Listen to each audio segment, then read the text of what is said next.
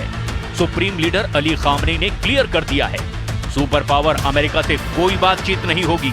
America से, Israel से, दोनों का साथ देने वाले देशों से ईरान दुश्मनी निभाने जा रहा है। दुश्मनों के लिए ईरान ने जंगी ट्रिलर का एपिसोड 2 लॉन्च कर दिया है।